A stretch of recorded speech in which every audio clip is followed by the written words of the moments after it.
Okay, so chapter 35 is about interference. So in this chapter, you'll learn the property of wave. So when you have a wave, the wave can interfere, and it can, it can have, it will be diffracted when you encounter an obstacle. And so we're going to learn about how, this wave property. So let me scroll down. So before we begin, as we mentioned earlier, light, we can treat light as a wave because it is an electromagnetic wave. And so this slide basically, tells you how the law of refraction is derived just uh, based on the wave property. So, and this is what we call the Huygens theorem. So every point on the wavefront acts as a point source of secondary wavelets. In other words, if this is a source that produces the wave, and then every point on the wave, so this is the wavefront, okay? So every point on the wavefront can be acting as a source for a secondary wave. So wavelet or something like this, okay? So this is called the Huygens, Huygens theorem. And so the law of refraction, so if we look at this, so you have the wave that's propagating toward an interface. So let's say the top one is air and the bottom one is glass. So when you have wave, when you have light traveling from from air to glass at an angle theta one, and this line indicate the wavefronts, and the distance between the two wavefronts is the wavelength. So let's say when the object is in air and it has the wavelength, the wave has the wavelength of lambda one, and it will move at the velocity that's called v1. And then when the wave encounter the interface, we know that from previous chapter, the wave will be refracted. So when it enters the second material, it's going to be refracted. When it is refracted, what we know is that the wavelength now will change. It's no longer lambda one. It's actually now lambda two, and the velocity, how fast the wave travel in glass, is also different from how fast it is traveling in air. So we know that velocity will change when it travel in air or when it travel, compared to when it travels in glass. And also the wavelength will change as well. And what we found, given the same time, same amount of time, this is the distance that the wave would travel, and within the one wave period, and that so in other words, if we multiply the t here, the t there, we know that velocity times time gives you the distance. So, and then give me the same amount of time, then we have this, the t just get canceled, the time get canceled. So we get this. This indicate that the ratio, the wavelength ratio is equal to the velocity ratio. Okay, so in other words, the velocity of light is not always the 3 times 10 to the 8th. It will change depending on which material it is propagating. But suffice to say that we do know that the wavelength ratio is equal to the velocity ratio.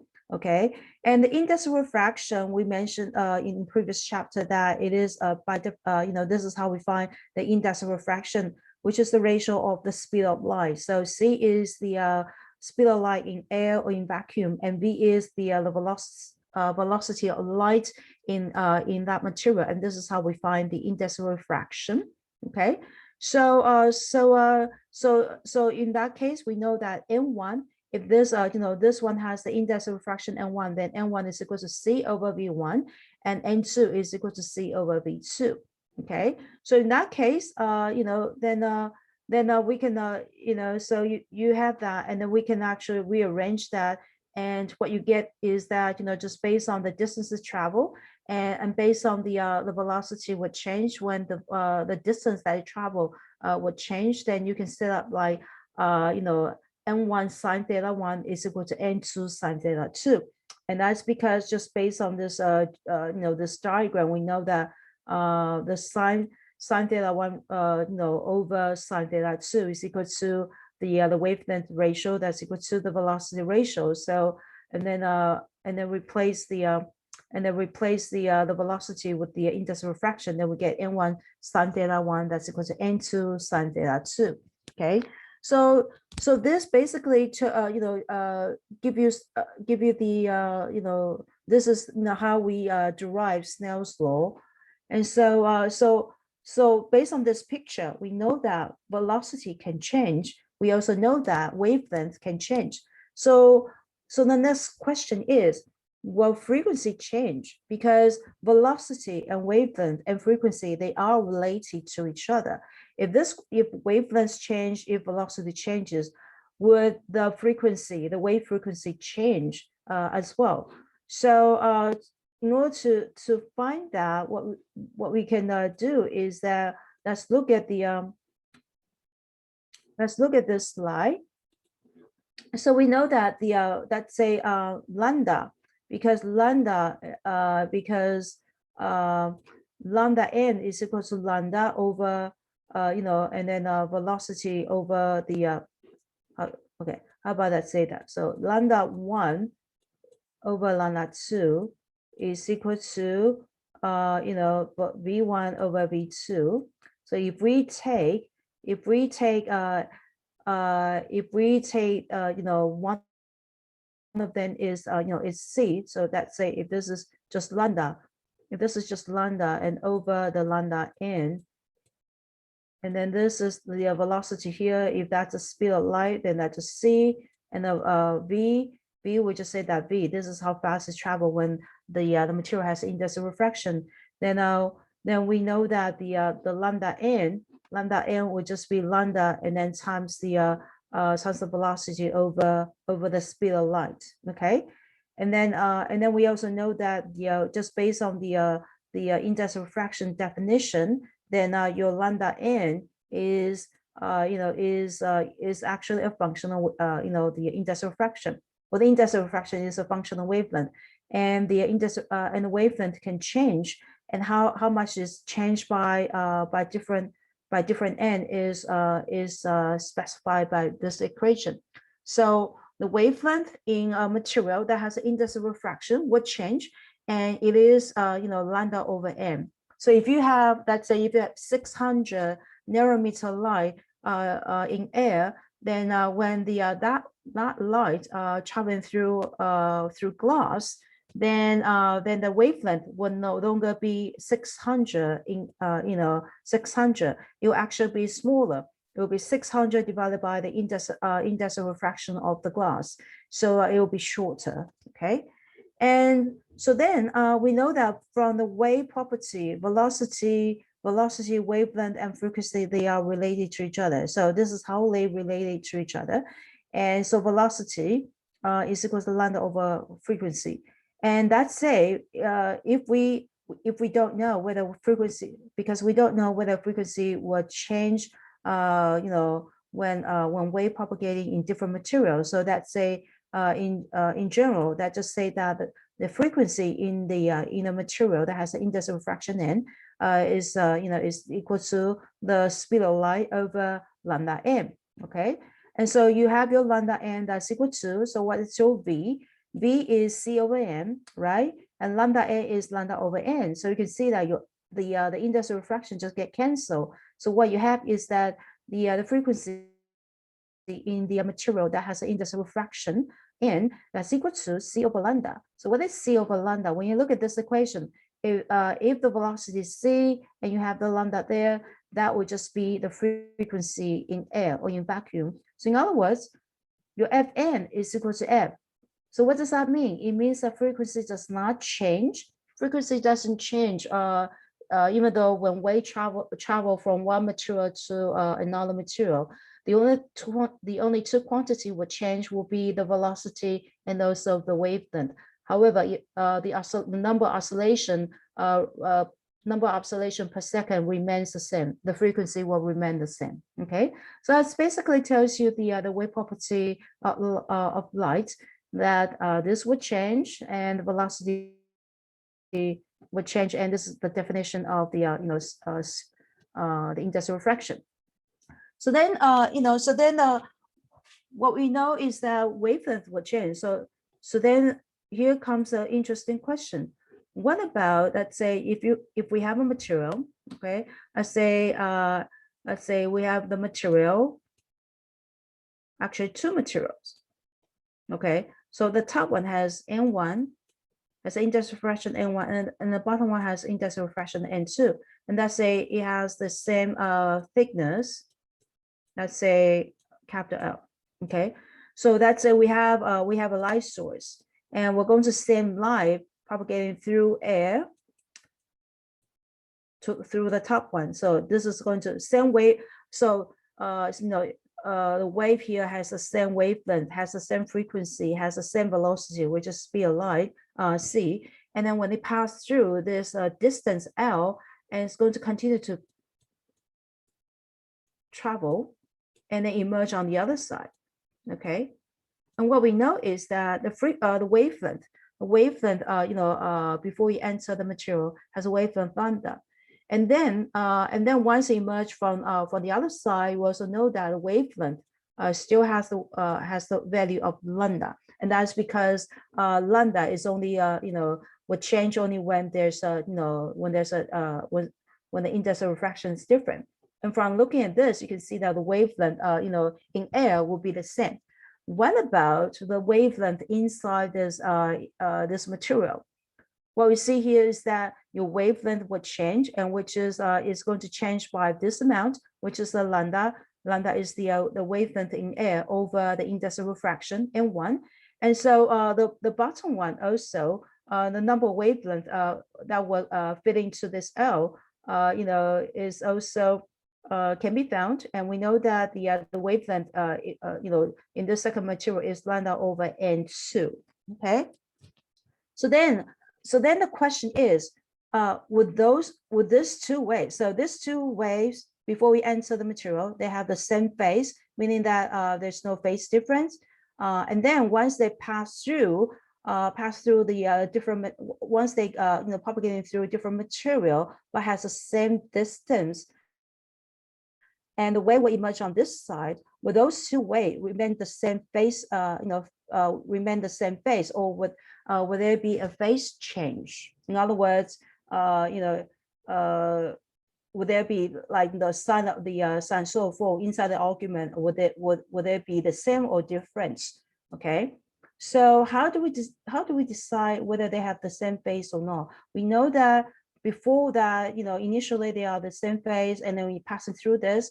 And so what we found is that what we can do is that we can find how many number of waves that can that will fit into this distance, and how many number of waves that will fit into this distance, and then see if there's if the difference, if the number of waves, the difference between these two, if that's follows the zero wavelength,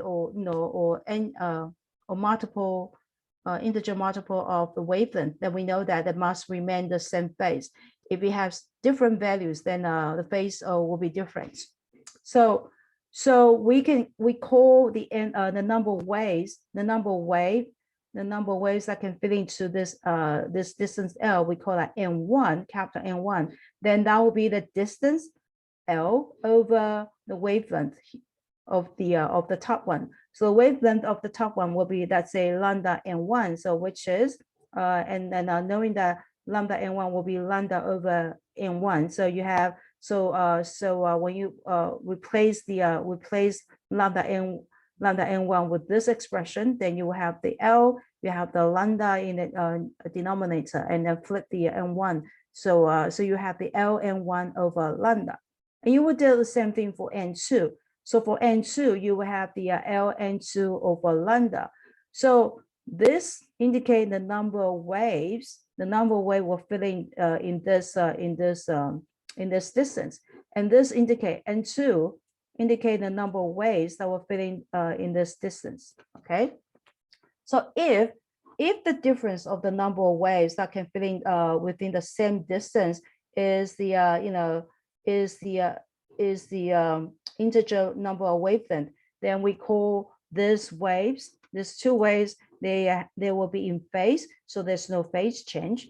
Now, if n1 and if n1 minus n2 is equal to like odd multiple of a half an integer, which is like 0.5 wavelength or 1.5 wavelength and things like that, then we call that they are exactly out of phase. Okay, so if you have a numerical value that's anything in between, it's not 1, it's not 0.5, but it's instead it will be like say 0.2, 0.15. Then this kind of phase, we call that's intermediate intermediate phase change. Okay, and so what will happen is that when you have these two waves, if they remain the same phase, then they would interfere with each other constructively.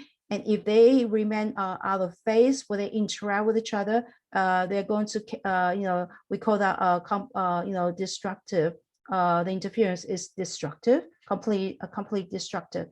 And if you have the number wavelength difference that is anything between an integer or half an integer, then we call that intermediate, interference. Okay, so these are the terminology. So what this demonstrate is that even though the waves, these two waves start out with the same phase with the same phase, but then when you're passing through different material with a different index of refraction, then the waves emerge from after they pass through the material will might have phase difference, and that phase difference primarily is determined by whether the number of waves that can fit into this distance is that an integer or a multiple of a half an integer or anything in between.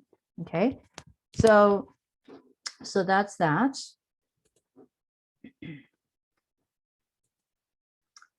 And so next we're going to talk about interesting phenomena.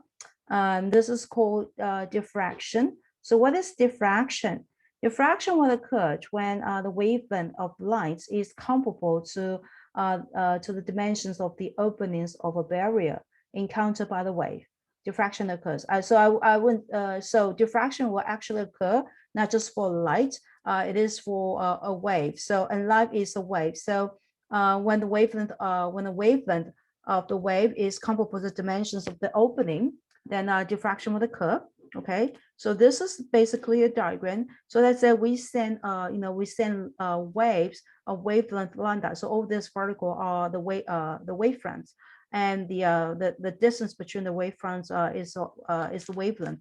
So that's how we send a string of waves, and then and then passing through passing through an opening, an object, and that and then this has an opening that say A. So A is the dimensions of the opening.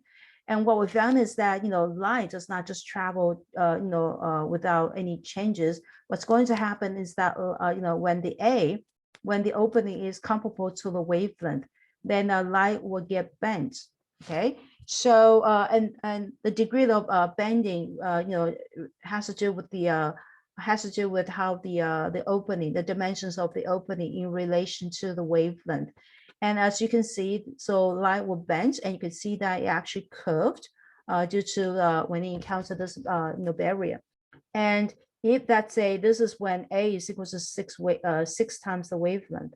If we use a smaller opening, let's say A is 3 times the wavelength, we see that the diffraction gets greater.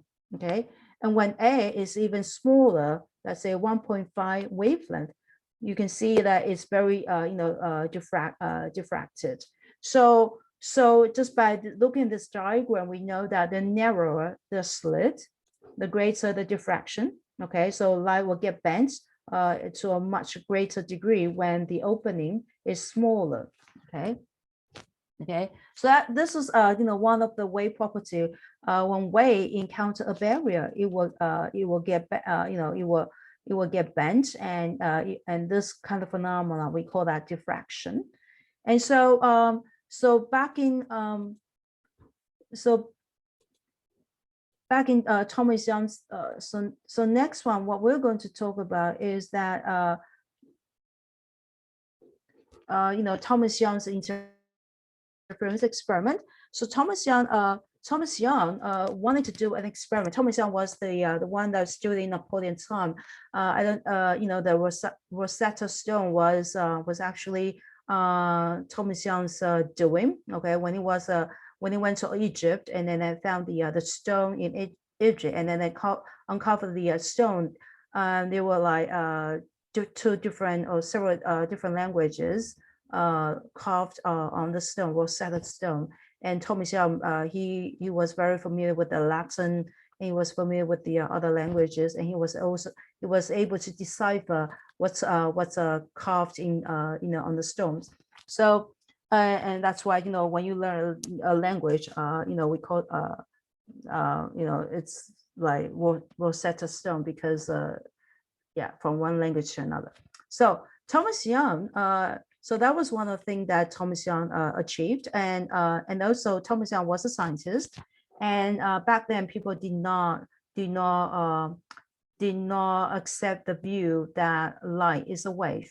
Okay, so that was back then. In Newton's time, people thought of a light consists of a string of particles, and then during Thomas Young's time, people start thinking about like questioning whether light is actually a particle or is a wave.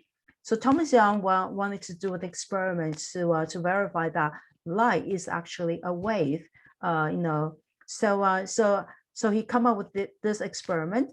So he had the light. He had light passing through a single slit, and then so the single slit, because the wavelength of light is comparable to the slit opening. So light gets diffracted. So you get the light wave that's propagating from A to B, and then you can see that wave was diffracted, and then each wavefront, if you remember Huygens principle, each wavefront acts as a wave source for the secondary wavelet. So when the wave passing through the upper slit, and when the wave when the wave passing through the lower slit, and then each one is going to produce like a wave, ripples or waves. So you can see that so from this one you get one, and then when passing through the two slits, each one is acting as a source, and then produce the wave, the ripples of waves. And then this way you can see that they overlap. So the places where they overlap, some if they are in phase, they add up to produce the maximum intensity. If they are out of phase, they cancel each other. Well, what I mean is that, let's say this one has the has the oscillation like this, okay, or something like that. And then the lower one, if also have the same oscillation, maybe the amplitude might be a little bit different, but they have the same phase, then you can see that they add up to produce the large intensity. So the addition of these two will be like something like this. So you can see that is enhanced. You could have a scenario that you have the upper one that's oscillating like this, and then the lower one is oscillating like this. And so when you add them together, then they cancel each other. Okay, so this is what we call the the intensity will get enhanced just by the superposition. Then so this is what we call the constructing interference. And then if they are out of phase, when you add them together, they just cancel each other. So this is called a complete destructive interference. Okay, so what this experiment is that when you have waves when you have light wave that propagating through through a double slit, they interfere with each other. And when they interfere with each other on the screen, so this is where the screen is located, you can see that you have the maximum intensity, and then you have the darkness. So you have the what we call the bright fringe, dark fringe, bright fringe, and dark fringe. So this kind of interference pattern will only occur if if light is a wave. If light is not a wave, is instead of a particle, you wouldn't expect to produce this kind of pattern. according to classical view. Later in quantum mechanics, you're going to learn a different view.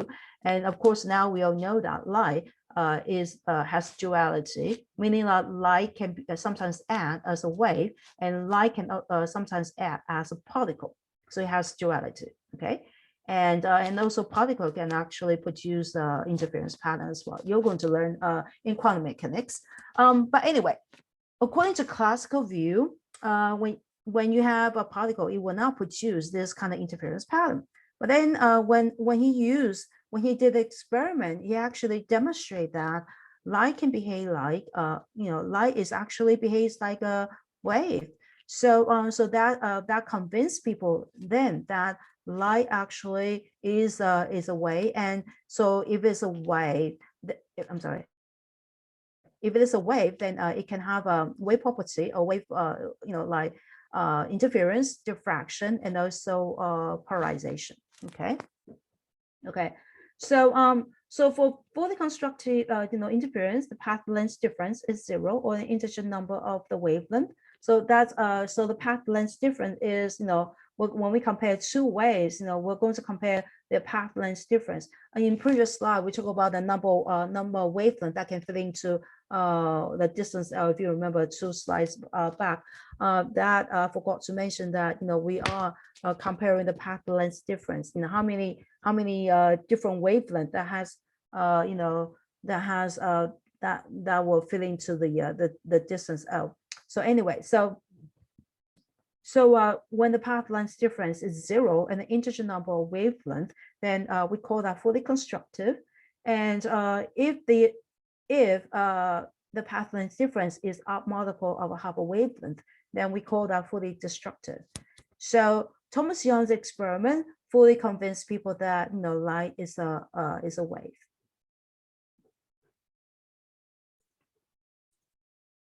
Okay, and so then the next question is, we know that you send light through a double slit and it's going to interfere with each other, and we found on the screen that they are brightness, they are darkness, are bright, dark, bright, dark. So what is the condition to produce that kind of a bright, dark, bright, dark? So to answer that question, let's look at this diagram. So you have a double slit. You have the light that's coming out the double slit. So you have the slit S1 and slit S2. So the light will travel.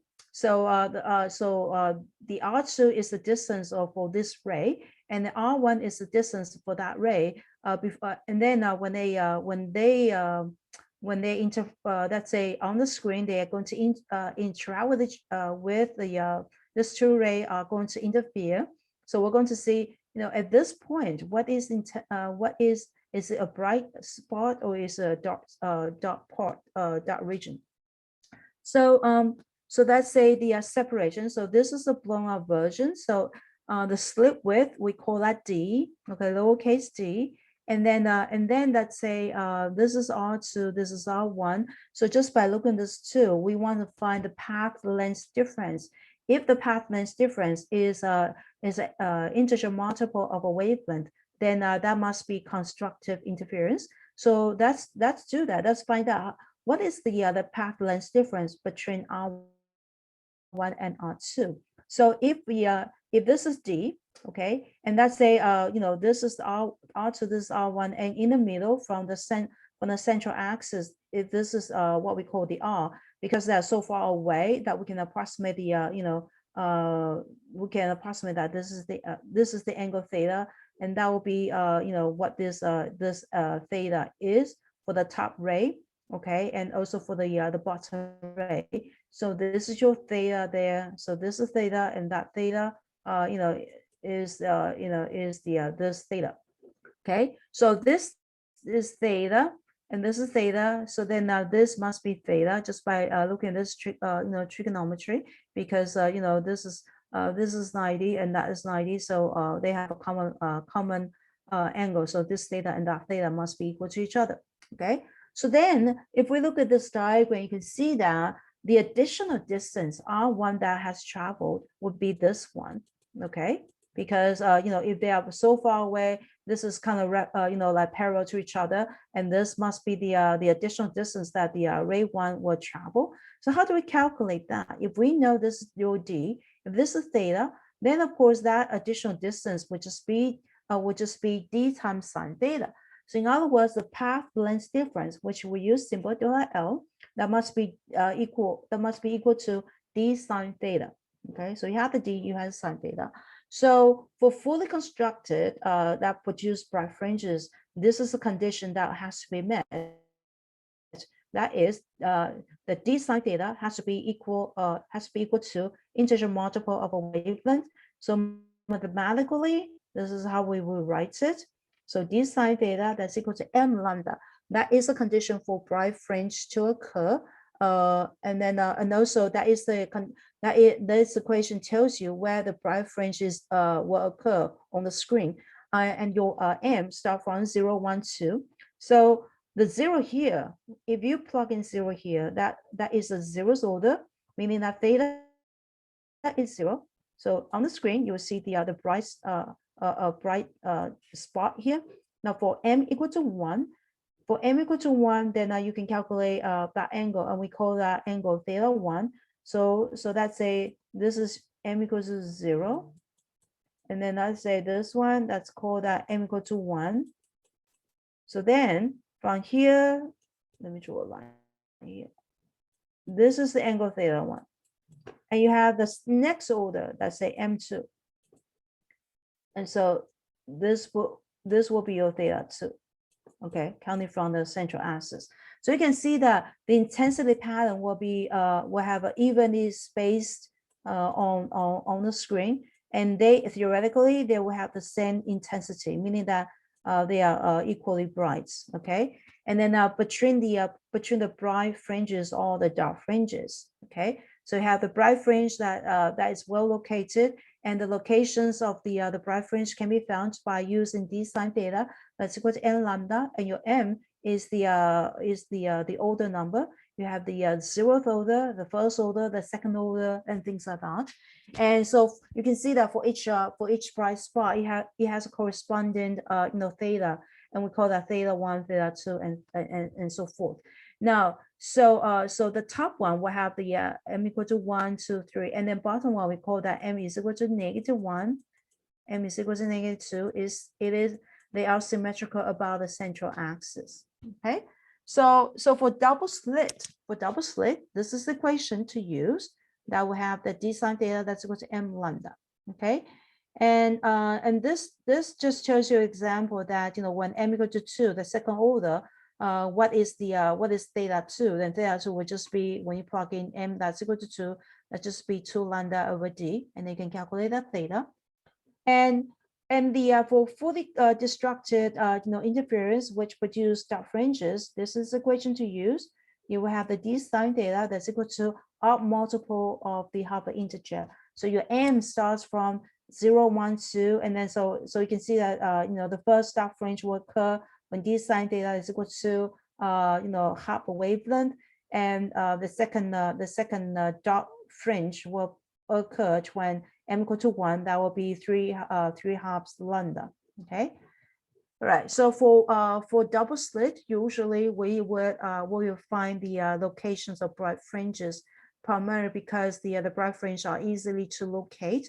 The dark fringes usually have a greater spatial extent, so it's kind of difficult to pinpoint the location. Okay, and that's the property for the double slit interference pattern.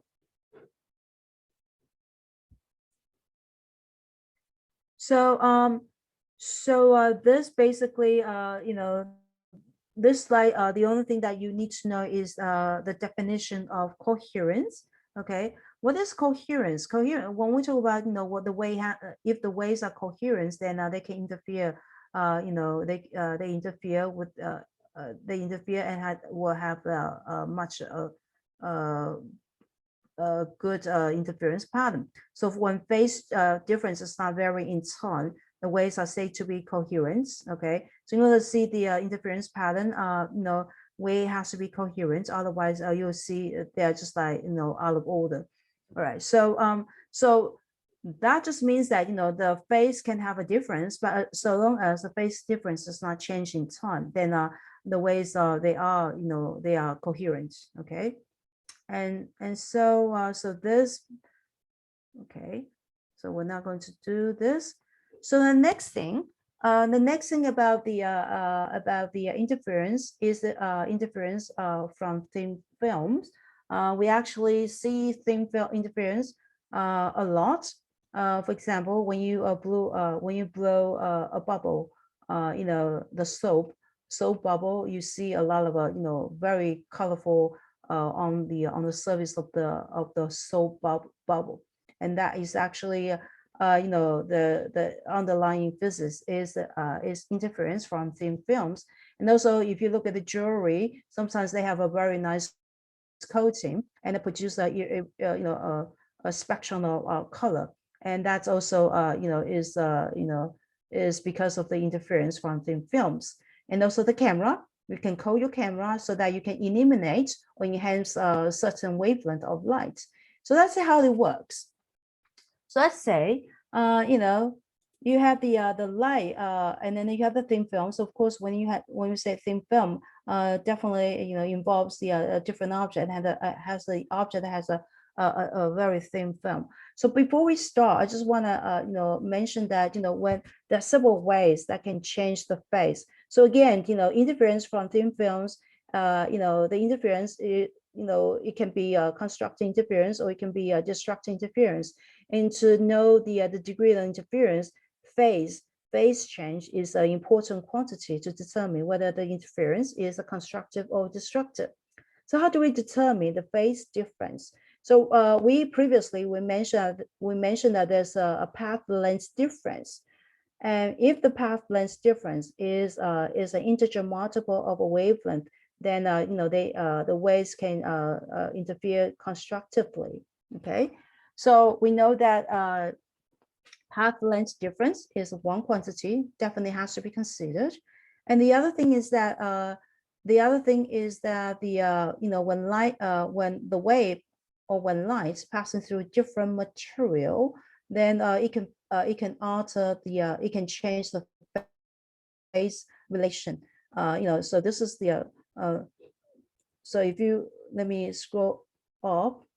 So this is the one I was talking about, that when it passed through different when the light passing through different material, that wavelength can change. Okay, and then reflection can also change the phase difference. So that's this is something new. So let me just talk about this before we talk about thin films.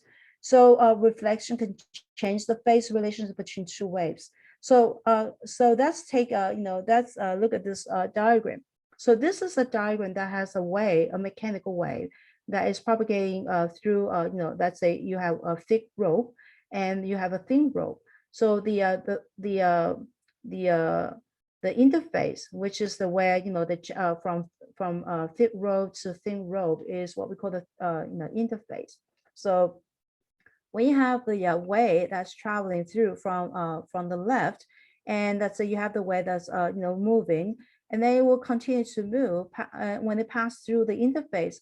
What we found is that some of the wave will continue its path, but some of the wave will actually be reflected and then going in the opposite direction. So this is what this is the incoming wave, and this is the transmitted wave, and this is reflected wave. So we can see that this is upright, and this is upright, this is upright, meaning that when you have a wave that is propagating from the larger index of refraction, from the larger index, from the heavier rope to the thin rope, there's no phase change. Okay, so at the interface, the reflected ray and the reflected ray and the incident wave, they remain the same phase. However, if we have the wave that is propagating from the thin rope to the heavier rope, and what we see here is that you have the incoming wave and then you have the transmitted or refracted transmitted wave, and then there's a reflected wave. What we found is that they suffer a 180-degree phase change when when the reflected wave being reflected, it actually flipped. Okay, so this this means that reflection can can change the phase relationship.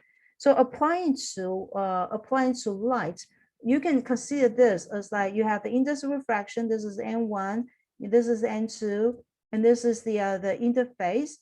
Okay, and then when you have the line that's traveling from the higher index of refraction to the low index of refraction, the reflected ray remains the same phase.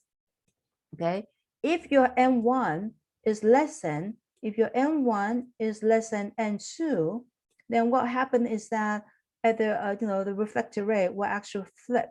Okay, so the three conditions that we have to consider that will change the phase difference is number one, the path length difference.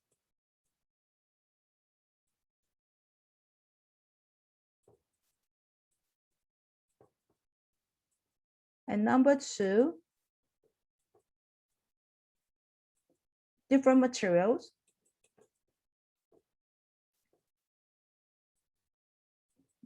Or that's a different end. Okay. And number three, reflection. So all this, when you consider whether whether the interference is constructive or destructive, these are the three factors that needs to be considered.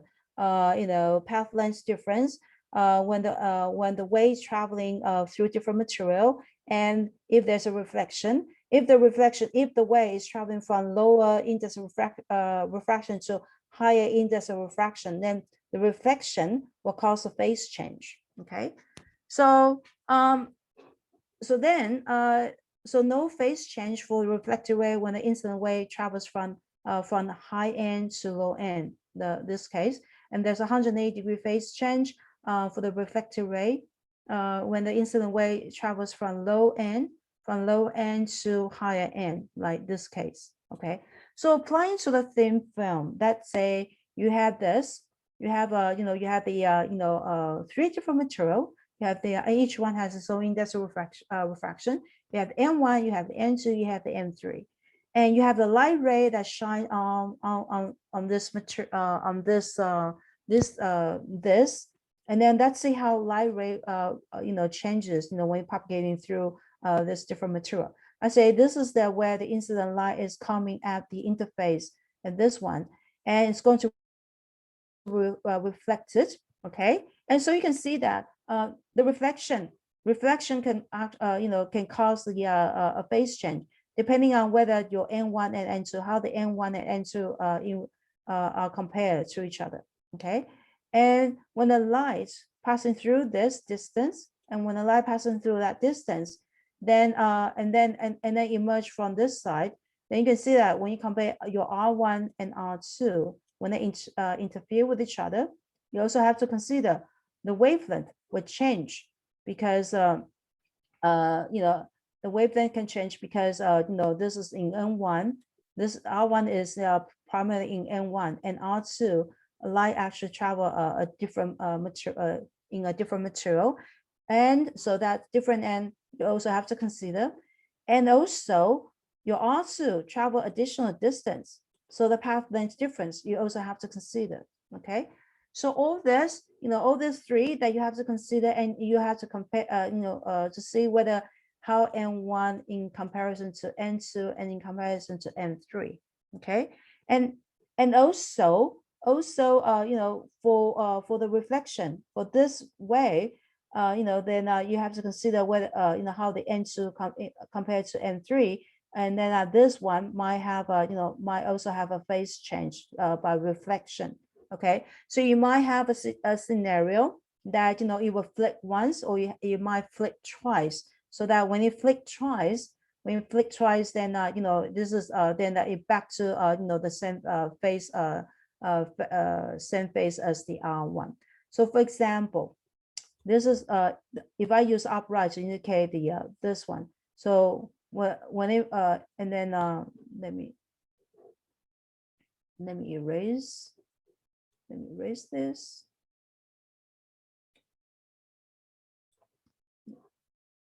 Okay, so let's say we have R1, okay. Let's say we have the other light that's coming at this interface, and let's say we are doing scenario that N1 is greater than N2, greater than N3, and same thing will be the same when it is all the way less. It's either all the way greater or all the way less. That will hold true because it either no flipped or it flipped twice. Okay, so let's say if that's doing N1 less than N2 and less than N3. So if N1 is less than N2, okay, N1 less than N2, meaning that it's coming at the lower index refraction to high index refraction, then we know that then the reflection is going to flip. So when this light coming at this point, N1 is less than N2. So this R1 is like this, okay? And then so inside the transmitter has no it will not change. So this was still showing the same phase as that one. And then at this interface, because N2 is less than N3, so reflected the reflected ray will flip, okay? Because this is like this scenario is less than that, so it's flipped. And so and then it will come to this interface, and then it will actually just go transmitter. So transmitter is not affected, so this will remain this, okay? So you can see that this is flipped, so they actually just remain the same phase, even though it's different from that one, but we are comparing the phase difference between these two because they both flipped. So so this is equivalent to there's no flipped, okay? Now let's look at another scenario. When N1 and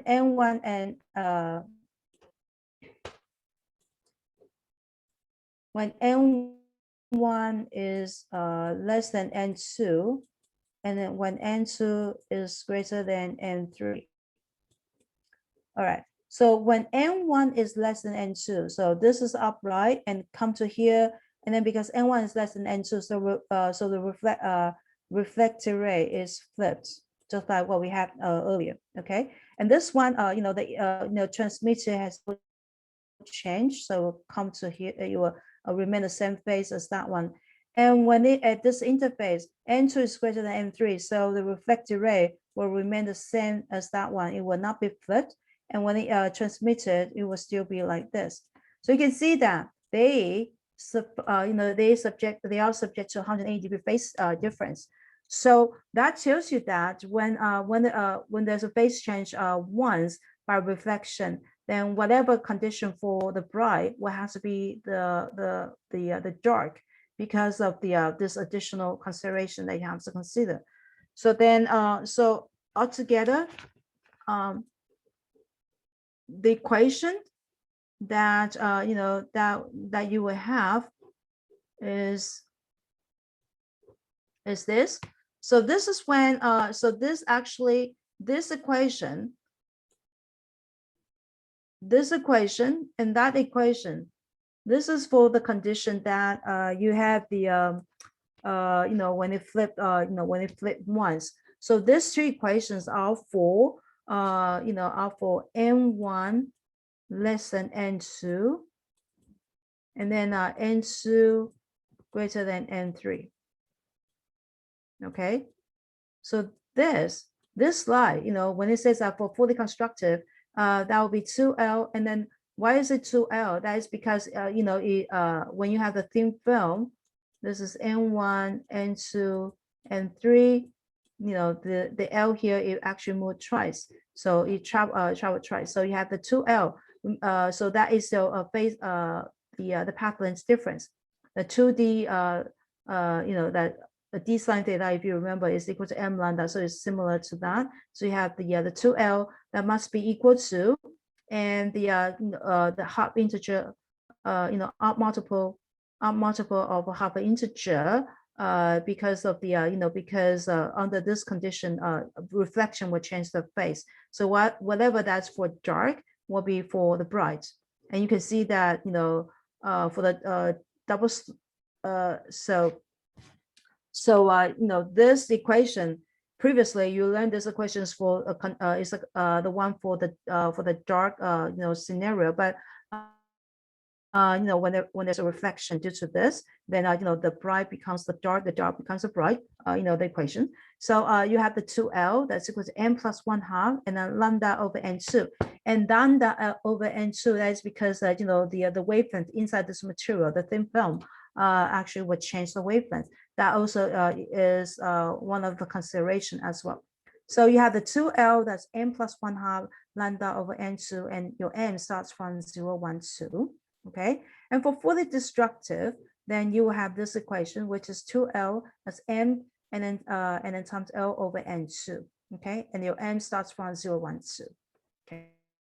Okay, so this is for that. Okay, if you have the n1 less than n2 less than n3, or n1 greater than n2 greater than n3, then the brightness, the constructive, for constructive. So this equation, let me use another color.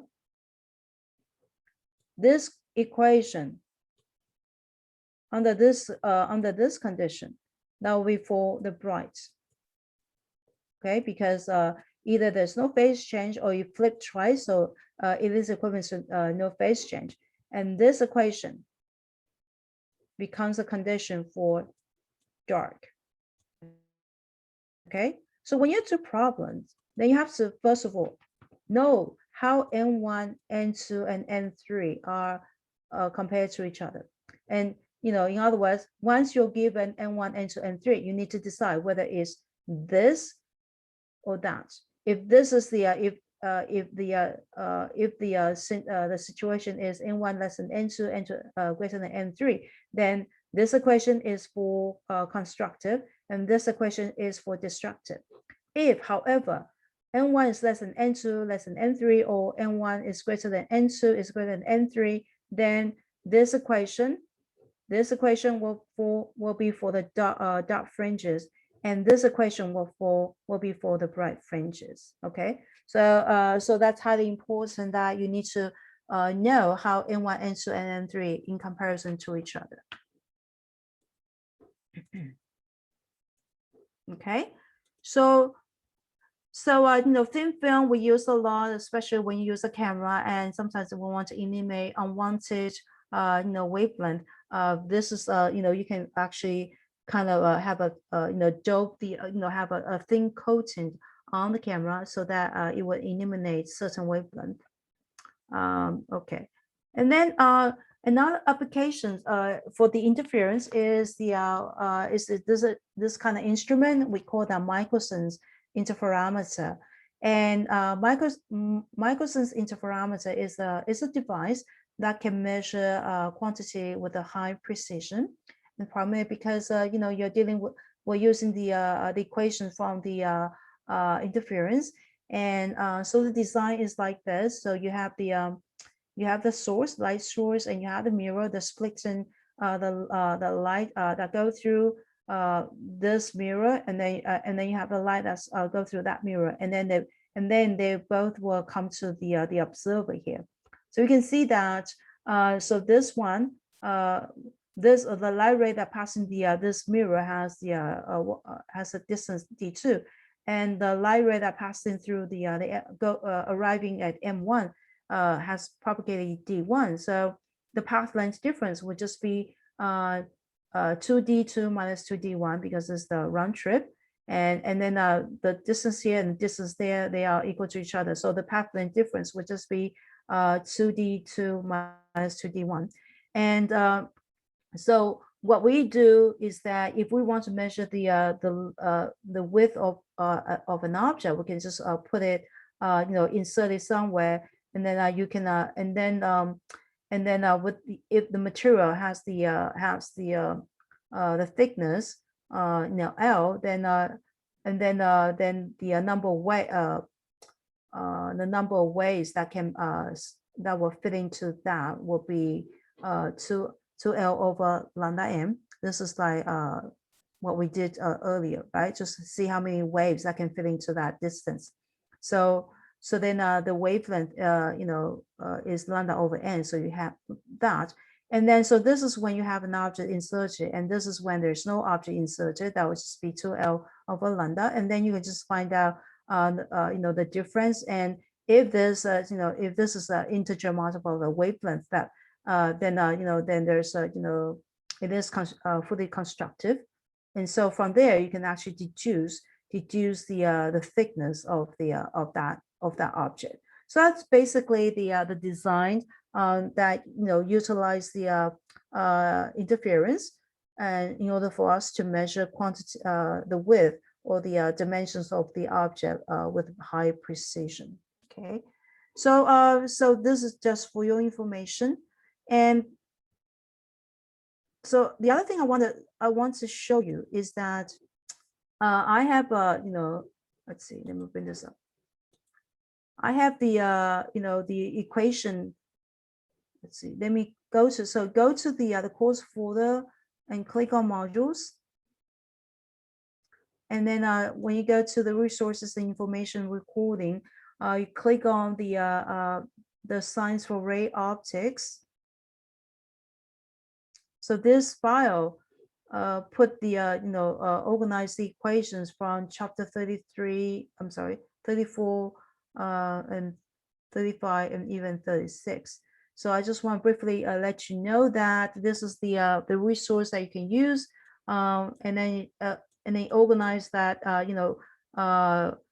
for mirrors, how you use this this equation you will use for mirrors. So you have 1 over p plus 1 over I, that's equal to 1 over f, and f is equal to r over 2, and m is equal to negative I over p, and m is the the image ratio, and also tells you whether when you consider positive or negative, and what are all this. So you can read this. Okay, so this so this is a very nice organizations of the other things that you that you have very well organized, the handout. And this is for refraction service, which we briefly touch upon. We're not going to use that. Okay. And then the thin lenses is the one, you have this equation, that equation, and that equation. And also it tells you, how you determine whether it's upright or flipped and things like that. Okay. All right. And I think, let me see. So this is one page. Do we have another page there? So this is the one, that the formula kind of include the formula and how to read this. So make sure that you utilize that. Okay. Alrighty.